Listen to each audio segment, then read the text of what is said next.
You can fake strength. You can fake confidence. You can fake kindness, ambition, discipline for a while. But there are a few subtle, precise behaviors that betray the truth, and Machiavelli knew exactly how to detect them. Because in his world, surrounded by liars, opportunists, and cowards, he couldn't afford to guess who was strong and who was simply loud. He had to know. And he learned quickly. Weakness doesn't shout. It slips through the cracks. While strong men stay calm in silence, weak men expose themselves through patterns they don't even notice. And once you spot these patterns, in your enemies, your colleagues, or even yourself, you gain an advantage Machiavelli used like a dagger: the power to identify weakness before it becomes a threat. These behaviors don't seem obvious. In fact, most people would miss them, but Machiavelli wouldn't.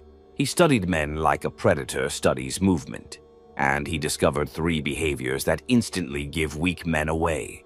Let's begin with the first and perhaps most subtle behavior: over-justification. Weak men explain. Strong men decide. That's it. A man who constantly defends his choices, over-explains his actions, or tries to make others understand him isn't being honest. He's being insecure. Machiavelli observed this in court all the time.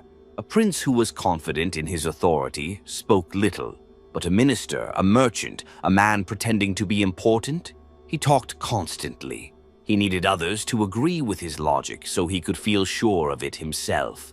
It's the behavior of someone whose identity depends on being liked, not feared, not respected, liked. And Machiavelli would see this for what it really is: a man begging for permission to exist. Over-justification is a smokescreen for fear: fear of rejection, fear of judgment, fear of power. And the truth is, any man who needs approval before he moves will never be trusted with real power, because power requires silence. Power requires conviction. Power requires the ability to make a move and not explain it to anyone. So the next time someone keeps explaining their opinion, repeating their point, trying to sound reasonable or nice or morally correct, you're not hearing strength. You're hearing inner collapse in slow motion. But that's only the first behavior. The second is even colder: weaponized niceness. This is the most dangerous form of weakness because it wears a smile. Machiavelli knew that the most spineless men didn't always look afraid. They looked friendly, helpful, accommodating. But it wasn't kindness. It was submission disguised as virtue. See, a strong man can be kind, but his kindness is selective, deliberate, and never at the cost of his self-respect. A weak man, however, tries to be agreeable at all times. He agrees to avoid tension. He compliments to be liked. He stays quiet when he should speak. He apologizes not because he's wrong, but because he's scared. And when that doesn't work, when being nice doesn't earn him validation, he flips. He becomes bitter, sarcastic, passive-aggressive. Why? Because his niceness was never kindness. It was a strategy to avoid rejection, and when it fails, his real resentment leaks out. Machiavelli studied this in public figures constantly. He wrote, "A prince must know how to do wrong and not use it, unless compelled." In other words, restraint is not the same as fear. But weaponized niceness is always fear. It's the posture of someone who doesn't know how to stand tall on his own, so he tries to stay small, hoping no one steps on him. And when you see this behavior in someone, this compulsive friendliness that turns sour under pressure, you've found someone who cannot be trusted with power. Because real power demands the ability to set boundaries, to say no without apology, to face tension without collapsing into false smiles. Machiavelli would watch for this behavior like a hawk, because it told him, this man's loyalty will break the moment it's tested.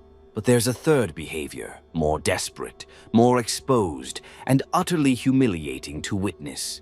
And when you see it, you'll know you're standing in front of a man who fears being insignificant more than anything else. The third behavior, the one that made Machiavelli instantly classify a man as weak, was display addiction. You've seen it before. The man who always needs to be seen, the one who can't sit still without recognition, the one who posts constantly, speaks loudly, exaggerates every win, and turns every moment into a performance. Machiavelli saw these men everywhere, and he understood something most people still don't. The man who needs to be seen fears being forgotten. That fear, it's weakness. But not the kind that comes from poverty or lack of opportunity, the kind that comes from identity rot. Because display addiction isn't confidence. It's the panic response of someone who has no internal foundation. They think if they aren't being talked about, liked, praised, or envied, then they don't matter. Their value disappears the moment attention does. And this is precisely why Machiavelli saw them as liabilities. These men will do anything for attention. Lie, embellish, betray. They'll expose secrets, turn on allies, make enemies out of thin air, as long as someone is watching. Because in their mind, silence means death. Stillness means irrelevance. And the worst fate is to be forgotten. Machiavelli knew. A man addicted to display is a puppet waiting to be controlled. And if you ever want to ruin him, you don't need to attack, you just ignore him. Take away the spotlight, cut off the applause, make him feel invisible. Watch how quickly he breaks. Because while strong men train in private, grow in silence, and strike without warning, the weak man can't survive 5 minutes without being noticed. He's easy to predict, easier to manipulate, and impossible to trust. This is why Machiavelli feared weakness more than wickedness. Because at least a wicked man knows what he wants. The weak man, he wants everything, but will trade anything to get it. And when you combine all three behaviors, the compulsive justifier, the fake nice appeaser, and the attention addict, you don't get a villain, you get a void. A man so hollow that he'll take the shape of anyone stronger than him. And that's what Machiavelli feared most. Not the loud ones, not the cruel ones, but the empty ones. Because emptiness can be filled with anything, and when the wrong person gets close, they fill it with destruction. But here's where Machiavelli took it further. He didn't just identify weakness, he used it. He turned these behaviors into tools, predictors, leverage points. He knew that spotting a weak man early could mean the difference between power and betrayal. Because these men don't break when tested, they melt. And in politics, in war, in business, in trust, you can't afford to depend on someone who melts. So how do you protect yourself? How do you act like Machiavelli? You watch. You stop judging people by their smiles or words or titles, and you start judging them by their psychological patterns. You study what they do when no one agrees with them, when no one is watching, when no one praises them, or when no one gives them a reason to act good. You look for the cracks, because the strong man doesn't panic in silence. He builds, he sharpens, he plans. The weak man, he performs, he explains, he crumbles. And once you can tell the difference, instantly you gain a weapon most people never even think to sharpen. Discernment, the power to see not just who someone pretends to be, but who they will become the moment life stops going their way. That's how Machiavelli chose his allies. That's how he avoided collapse. And that's how you outlast everyone who's still fooled by the surface. Because beneath the right words and curated image, behavior never lies. Machiavelli didn't just spot weakness, he turned it into a ladder.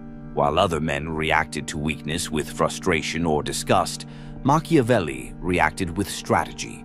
Because once you know someone's emotional fault line, once you know how they think, how they panic, how they seek approval, you don't need to argue with them. You don't need to fight them. You just guide them. Like a rope pulling a puppet from behind the curtain. He understood something critical.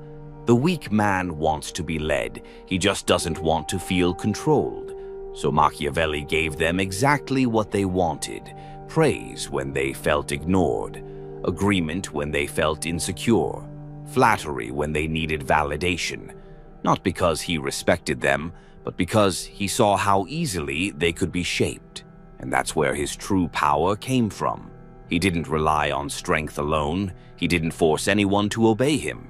He made the weak obey themselves by offering them just enough emotional candy to keep them addicted to his approval. It worked like this. He would spot the justifier, the man who needed to explain everything. And instead of challenging him, Machiavelli would listen. He'd nod, make eye contact, say, "That makes perfect sense." And instantly that man would attach himself to Machiavelli, craving more of that rare validation, willing to defend him, support him, even spy for him, all because Machiavelli made him feel understood. But it was never understanding, it was leverage. Then he'd turn to the people pleaser, the man who tried to stay nice, agreeable, helpful. He'd give him a job, make him feel chosen, let him feel safe, like he was finally part of something powerful. And that man, he would never betray Machiavelli, not because of loyalty, but because betrayal would mean losing the only thing keeping his fragile identity together. And then there was the display addict, the man who needed attention like oxygen. To that man, Machiavelli would offer the stage. He'd let him speak in meetings, let him take public credit for ideas that served Machiavelli's goals, let him wear the costume of influence. While behind the scenes, Machiavelli was the one writing the script, because he knew, if you give a weak man the illusion of power, he'll never question who actually holds it. This is how empires are built, not with war, not with blood, but with psychological engineering. You identify the weak, then you let them build your palace out of their desperation to be seen, approved, and included. And if they ever turn on you, you don't fight, you just withdraw the attention. Let them collapse in silence. Let them destroy themselves in a desperate attempt to feel powerful again. Because nothing crushes a weak man faster than being ignored by the person whose approval shaped him. That's the Machiavellian art of handling weakness. You don't argue. You don't expose them. You weaponize them. And as they dance for the spotlight, you remain still, silent, watching. While they chase applause, you acquire power. But Machiavelli had one more rule, perhaps the coldest of all. Never let a weak man believe he's your equal, because the moment he does, he forgets who built him. He overreaches. He fantasizes about rebellion. So you keep the gap wide. You reward just enough to keep him moving, but never enough for him to believe he no longer needs you. And if he ever tries to challenge you, you don't retaliate. You replace him, because there is no shortage of weak men desperate for validation. But there is only one of you. That's the Machiavellian way. Not domination by force, but direction by instinct. Not managing people, but puppeteering their insecurities until they call it loyalty. You don't need a title. You don't need a crown. You don't even need to speak loudly. To control weak men, all you need is understanding and silence. Machiavelli knew that the best manipulation doesn't look like manipulation. It looks like friendship. It looks like mentorship. It looks like presence. Because weak men are always watching, not for truth, but for signals. They move toward approval like moths to a flame. And once you know that, you can shape their entire behavior without raising your voice. This is how Machiavelli moved through courts, governments, and alliances without ever needing brute strength. He let weak men come to him, and then he played a role. He became the quiet listener to the over-explainer, the calm leader to the people-pleaser, the shadow architect to the attention-hungry puppet. He didn't resist their flaws. He fed them, just enough to keep them performing. And in return, he got loyalty without effort. He got defenders without asking. He got obedience without commands. This is what you must understand if you want real Machiavellian power. The best form of control is the kind they never see coming. It's when they think the decisions are theirs, when they believe they chose to follow, when they feel proud of serving you, not because you demanded it, but because you never had to. Let's break it down further. First, speak less than they expect.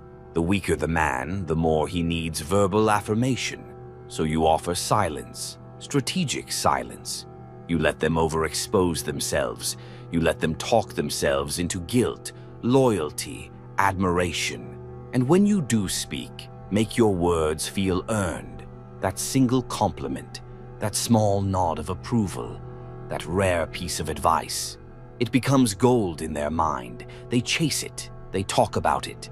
Now they're not just working with you. They're working for something inside them, something you created.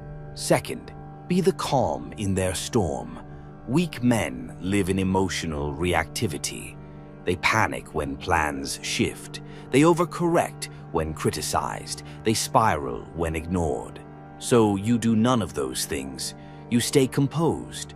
You move with quiet intention. You become the opposite of their inner chaos. This contrast makes them see you as powerful without you ever claiming it. They begin to believe, he must know something I don't. He's in control, I should follow his lead. They project stability onto you because their own identity is crumbling. And once they do that, your influence becomes invisible and total. Third, reward with unpredictability. This is the Machiavellian twist most people miss. You don't reward consistently. You don't become a predictable source of praise or support. You become mysterious. Some days you acknowledge them. Some days you vanish. Some days you nod. Some days you don't even look their way. Why? Because uncertainty creates addiction. They never know when your approval will arrive, so they keep performing. They keep guessing. They keep talking about you. You become not just a leader in their mind, you become an obsession. And this is where true psychological power begins. Because when they start needing your presence, your guidance, your recognition, they start fearing your disapproval. You don't have to punish them. Your absence is punishment enough. You don't have to correct them. Your silence becomes a mirror they can't escape. And now they belong to you. Not through fear, not through threats, but through a deeper, subtler bond. Dependency.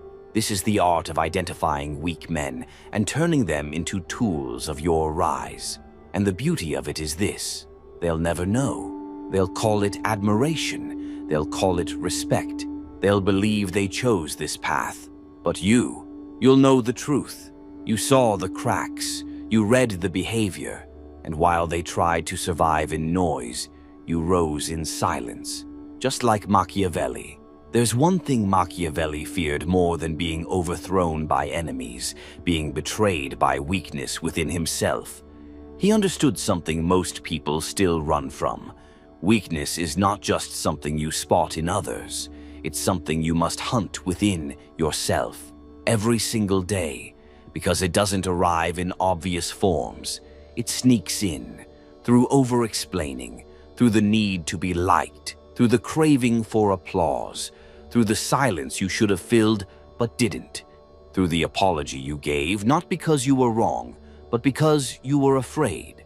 Machiavelli believed that self-mastery was a war, a daily war, and if you lost even one battle, the world would spot the crack before you did. So he developed a system, a way to detect weakness the moment it whispered in his own mind. Here's how he did it. First, he watched how he explained himself.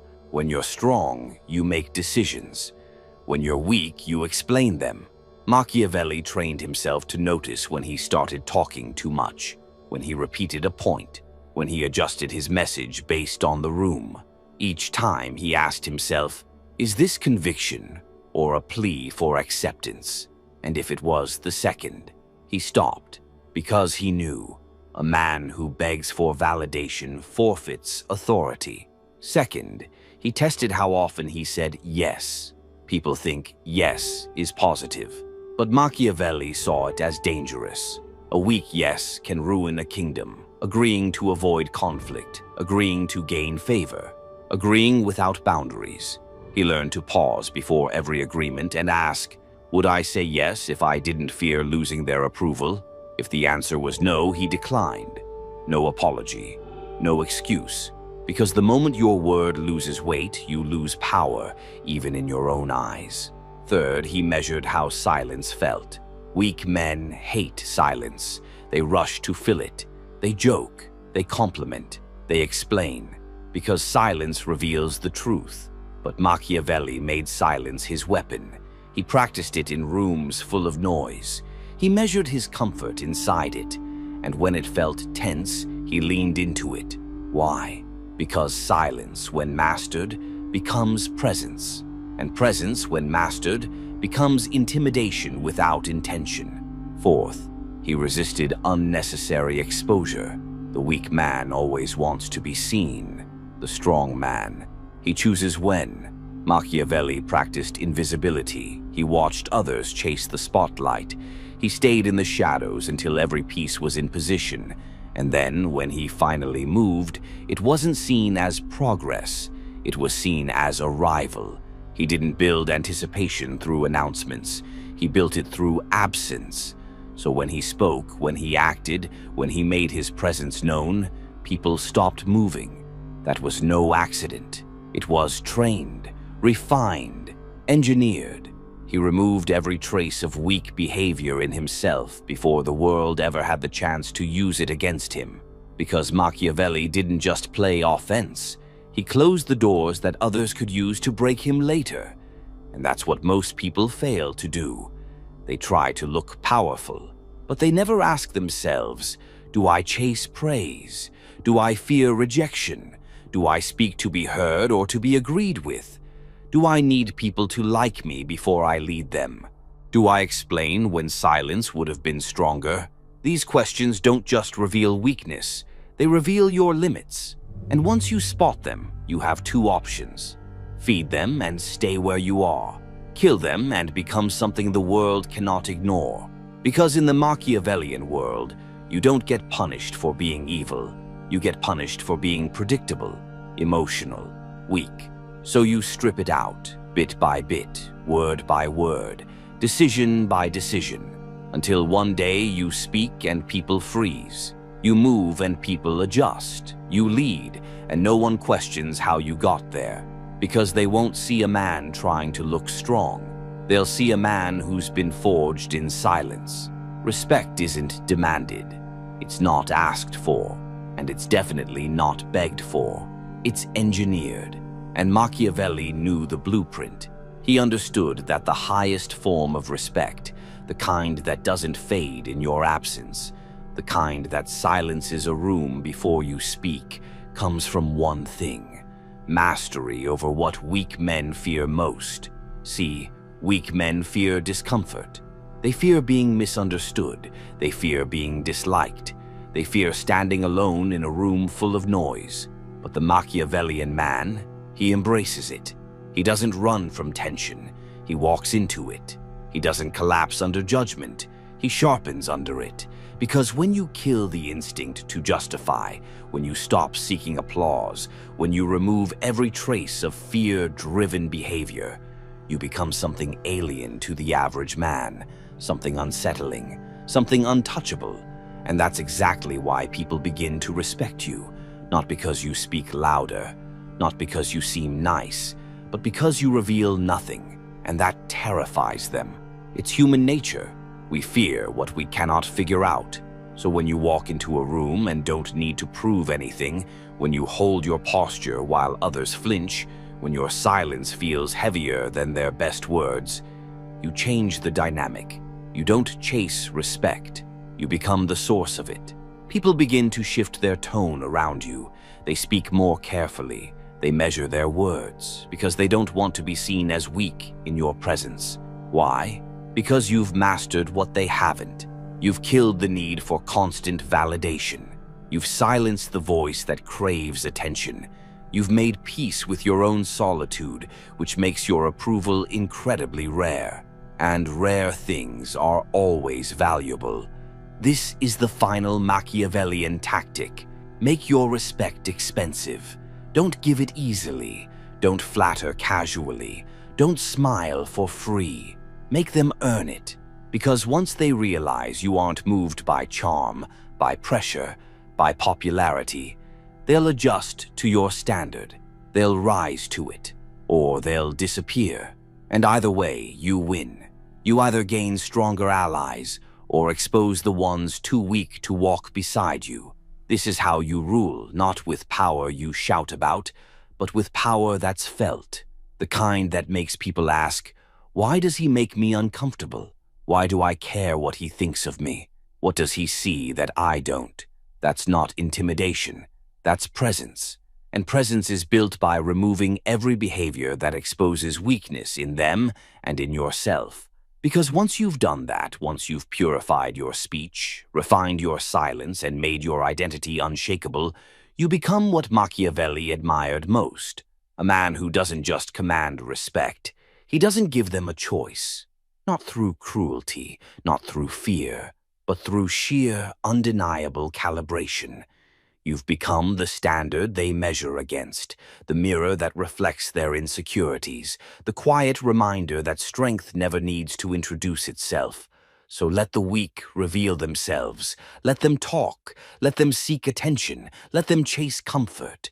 And while they do, you build, in silence, with precision, until one day they can't stop watching, and they'll never understand how they lost to someone who never even played their game. That's the final lesson. You don't expose weak men by confronting them. You expose them by never needing to. That is Machiavellian power.